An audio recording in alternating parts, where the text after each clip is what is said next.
Sounds like they liked the movie. How many Laurel and Hardy fans do we have here?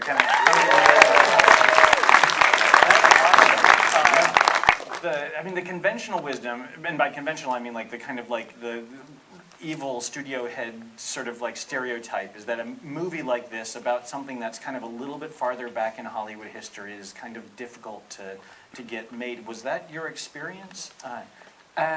Thankfully not. Basically, we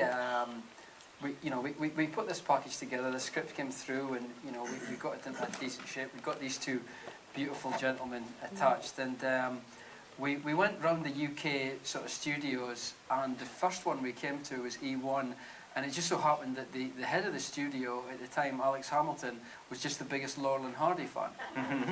And literally, we had set up this meeting, and due to go and see him, and when we arrived at the building, they had already put all these like mocked up Laurel and Hardy posters all over their windows, and we walked into the reception. They were playing old Laurel and Hardy movies on their TVs, and then when we went into the conference room, they had bowler hats full of popcorn and stuff, and literally it was the easiest pitch I'd ever done.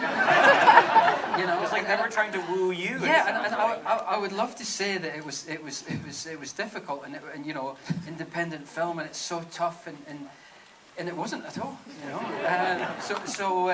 I mean, it was a difficult shoot because the amount of rehearsal and work with prosthetic, and the responsibility of bringing these guys to life, and the amount of work that these pair put in, as you could see on screen. But as in to get it financed, it was quite straightforward. Yeah. Prosthetics.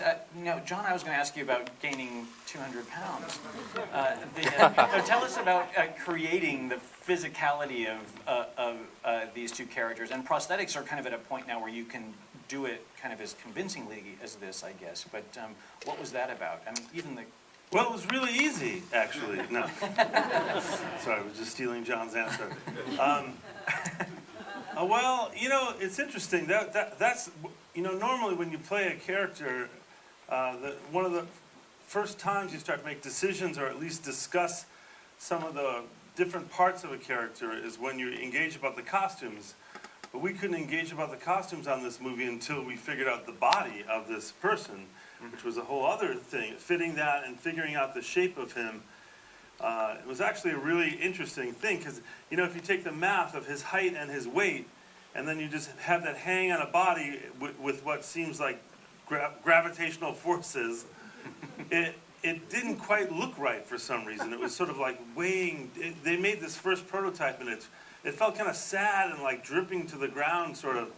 And I was like, guys, and we were getting really close because they couldn't design the clothes unless this fat suit was designed, because then you don't know the size of the body. So I was like, we got to take one more crack at it. And I thought about, like, what did he look like? Of course, there's no naked pictures of him, but... Thank the Lord. But his nickname was Babe, because he looked like a chubby baby from the time he was a chubby baby to the time he was a grown man.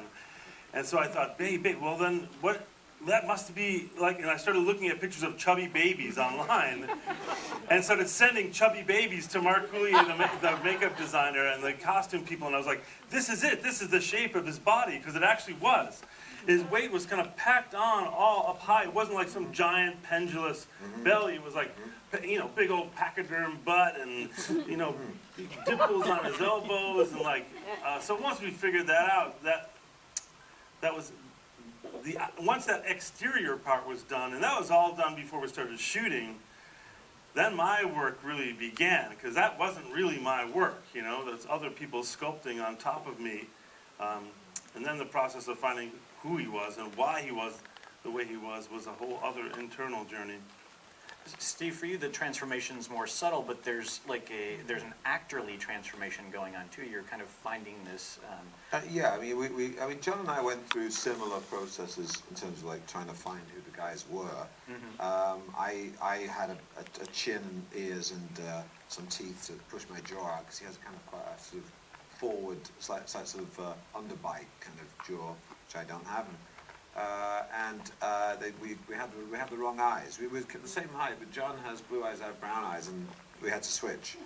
Not literally, that would have been painful, but we had contact a little. So. Yeah, I mean, the sort of that technical stuff is like spade work. It's kind of the physical stuff that John had to do, and the stuff that I had on. And learning the dances and learning the routines and the sketches. That's the kind of it's hard work, but it's very doable. The tough stuff really is trying to find out who they were, and right. There's a lot of information out there we had access to, but really there's also a blank page which is down to Jeff's writing in some respects, because Jeff sort of has this conjecture about what happened in this period of lives that we don't know about, right? And finding that's where the educated guesswork came in for John and I. Well, and that's the thing you sort of realize while watching the movie. It's a delight to see these routines recreated, but there is a sense that like we only know them from their persona, and their public, and the movie has the same issue, and we're really getting to know them and their dynamic, through the rest.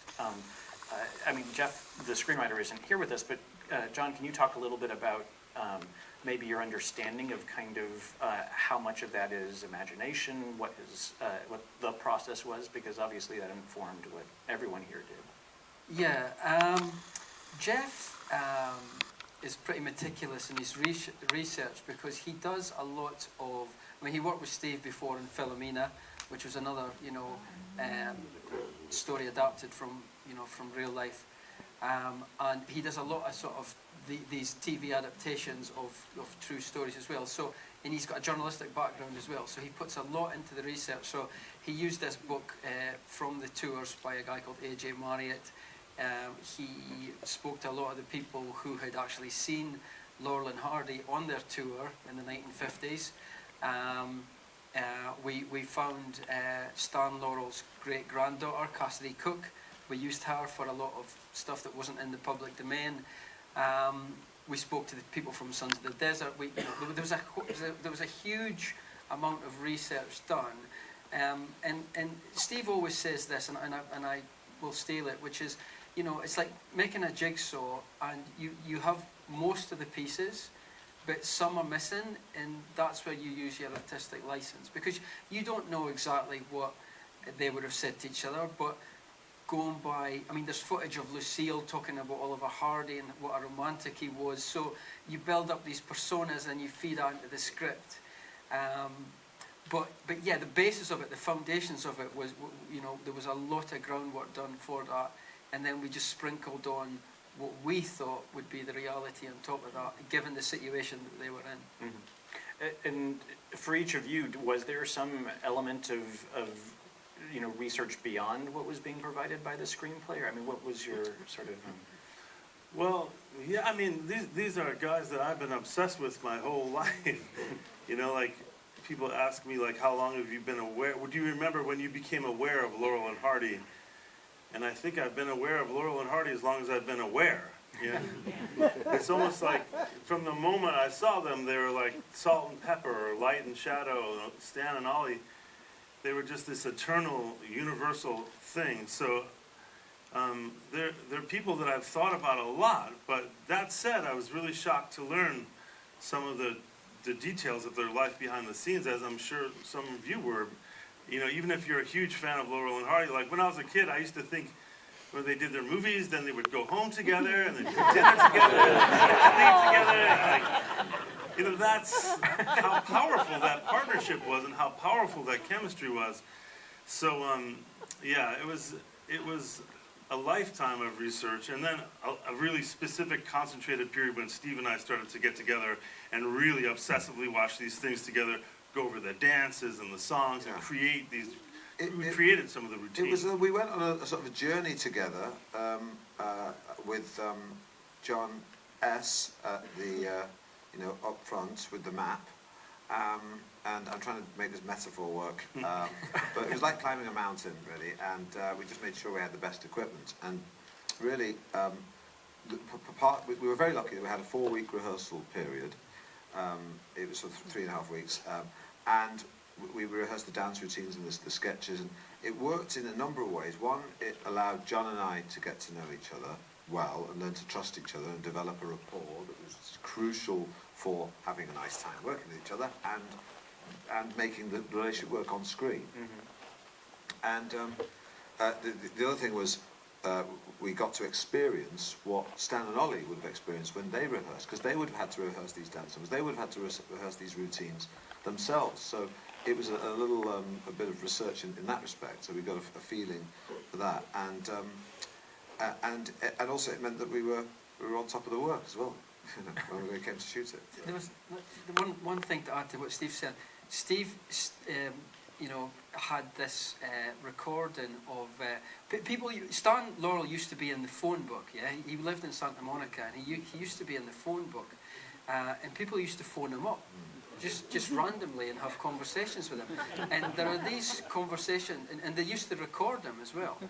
And I'll let Steve take over in a second and tell you exactly what it was. But there was one particular line that Steve always used out of one of these phone calls to almost to start his engine, start his Stan Laurel engine each day, to get the voice, and we would always use this line if ever, you know, we felt that there was too much Laurel or too much Stan or whatever. We would always use this line to start up the sort of in the line. Yeah, it was well. It was just he talked. Someone on a video talked about calling Stan in his house in Santa Monica, and I think it was Dick Van Dyke, or it might have been Dick Cavett. Dick Van Dyke. Dick Van Dyke, Yeah. who made a call Stan Laurel at his home and had a conversation with him, and. The first thing Stan Laurel said to him was, "Did your mother know your car link?" Because it was a trunk call, and they were expensive in those days. And he was concerned that he wasn't spending his mother's money. But then had a long conversation, and the reason John would say to me, "Less Stan and more Laurel," is because, and the same was true with Oliver and Hardy, because the movie's called Stan and Ollie because it's about who they were and not Laurel and Hardy, who we know on screen. But in finding the characters, we knew that what they were like on screen, as we all do, because we've seen those films, and we then sort of had to work backwards a bit, because we know there's going to be some residue of those iconic characters in who they are in reality, because they created those characters. So we'd sometimes, well, John would say to me, you know, less Stan, more Laurel, or vice versa, and I would say, "Does your mother know your car link?"